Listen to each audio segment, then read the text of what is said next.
Alonzo G, and of course, playing his final game in the PBA, Doug Kramer. Nakakatuwa naman panoorin to si Doug Kramer giving a starting 5 position in this ball game. Sa kanyang PBA career, samantala, yung Blackwater Elite, initially, they were going with Aaron Fuller, a former NLEX Road Warrior game. They went up against the San Miguel Beermen. Walang import yung SMB.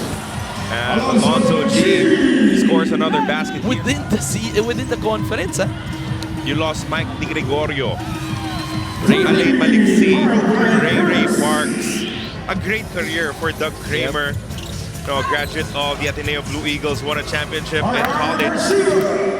Wala naman siyang injury. He's very healthy. He's probably still there in that peak, you know. It's not probably the highest level that he can play at this point. Pero pwedeng, I mean, pwede again in the next season because he is a potential import that can dominate. Just, you know, getting the right pieces. I wouldn't be surprised if he comes back, but I mean, come what may, it depends on what team that would need his experience. Ay papadala ng Pilipinas. You know, it's always exciting when you have an opportunity to put your name and the country's name out there for the world to recognize. CBC reading his options, goes for 3. Carl Brian Cruz can't knock it down. Belo with the offensive rebound. The putback is good. Kaya iniba niya rin yung approach niya. Sabi niya sa akin, he can't be the one taking most of the shots in down, especially in the entire game. And para sa mga nanonood lang, akala nila, ano ba, wala bang gana to si Marcus Blakely? Malas pa siya na napunta siya sa isang kupunan na katulad ng these young men. And so, yun naman yung kagandahan sa import na katulad. And I'm sure if nalagay naman siya sa team na kailangan siya pumuntos din siya. Kasi alam niya, siya na yung kailangan bumuhat ng opensa nila. Ito yun. And ang maganda naman dito para sa kuya ni Mac Belo, di ba? Talaan. With only a few sticks remaining in our first quarter, R.R. Garcia is playing very well. Ito na hindi mo nasusubukan na pressure-packed ball game. Oh, Matthew Wright beats the buzzer with a 3-point shot. That shot will definitely count, and that sends our score to 22-16. Blackwater Elite. But just to answer your question, I would say if you're looking at a Euro type of basketball, mga Jokic ang tinitingnan natin dyan. Very smart player, can shoot from the outside as well, and then also can back down the basket. In the last game for playing 300 consecutive games, binawi naman agad si Nino Canialeto. Tatlo na lang. More games for him, but he's still very thankful for the opportunities that he's getting, especially now with the Fuel Masters. Maaasahan mo na magagampanan niya yan. Canialeto, another 3 on the way, good again. That's back-to-back now for the veteran. Para sa UE Red Warriors, he was the athletic guy. That's right. Siya yung high flyer nung kupunan na yon. But upon the graduation of guys like James Yap, he added more. As they're only down by a single point, now 27-26, dadagdagan. JC Intalang kalamangan ng kanyang kupunan. Macbello, another 3 on the way. Good again for Blackwater. As we're all tied up at 29 apiece. Playing alongside each other since 2002 for the Ateneo Blue Eagles. As Intal converts on a 3-point shot. Finally, it's time for him to accomplish more elsewhere. Yeah, and ito si Doug na his journey here in the PBA has been you know, not all beds of roses, talagang up and down natin even more. And again, I invite everybody na talagang stay updated with everything that's transpiring. Pero favorite teams coming into this Governors Cup because nga of how they performed in the previous season, but things didn't go their way. There were a lot of mishaps. Pagka hindi pa naman siya pa-exit dapat na liga, pero sinabi niya nga ayaw niya naman na mag-exit na wala na siyang kakayahan na may gawin pang iba. And he is at his prime.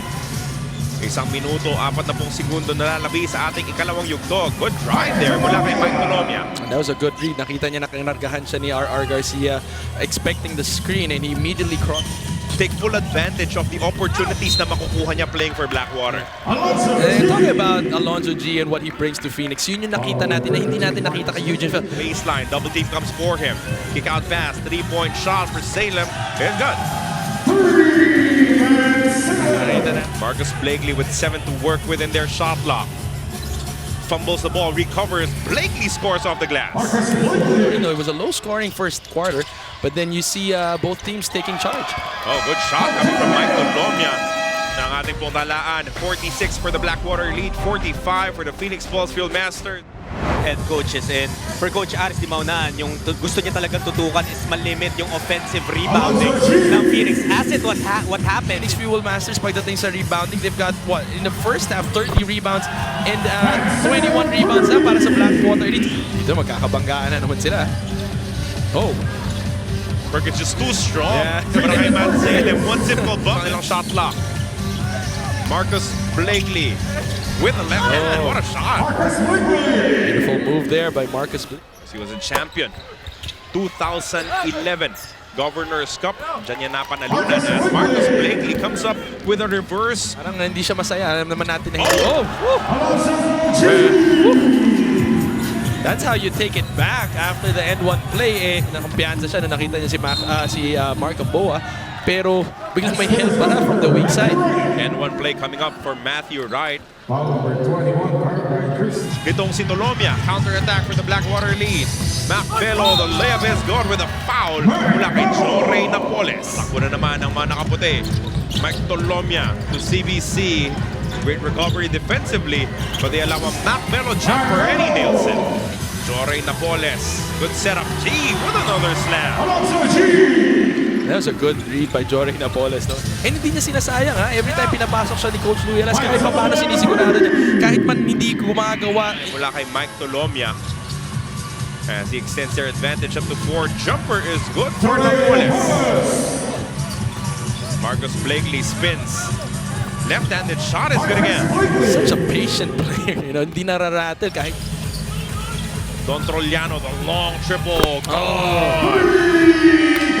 At itong fast break na tinatakbo ng parehas na kumunan mukhang pa. Ng isang panalo para naman lahat sila uuwing masaya after this one. But right now, Blackwater also showing us that they also want to take home. Bunch of new players coming into this ballgame who want to prove themselves. Kaya mas may kagat at may gigil itong mga lalaro ng Blackwater Elite. Diego Dario, and when he wrapped up his collegiate career, actually hindi PBA yung unang tinitingnan. Ang kanilang hinahabol down to just 10 points, 74-64. Counter is good though for Macbello. Right now, both teams, it's very interesting who the draft pool is. Macbello leaping out and scored a pass. Another block for Blakely. So many opportunities for the Fuel Masters. Finally, they get a basket from G. Very unselfish play para kay Alonzo G, trying to feed his teammates, pero parang in the end, siya pa rin of this ball game. Good steal for Alonzo G. He's ahead. Alonzo G is gone. Alonzo G. Feeling ng imports in the Governors Cup. Yeah, what's scary even is yung mga teams na pinasok na kagad nila yung import nila. 81-73 is the count at the end of the third quarter.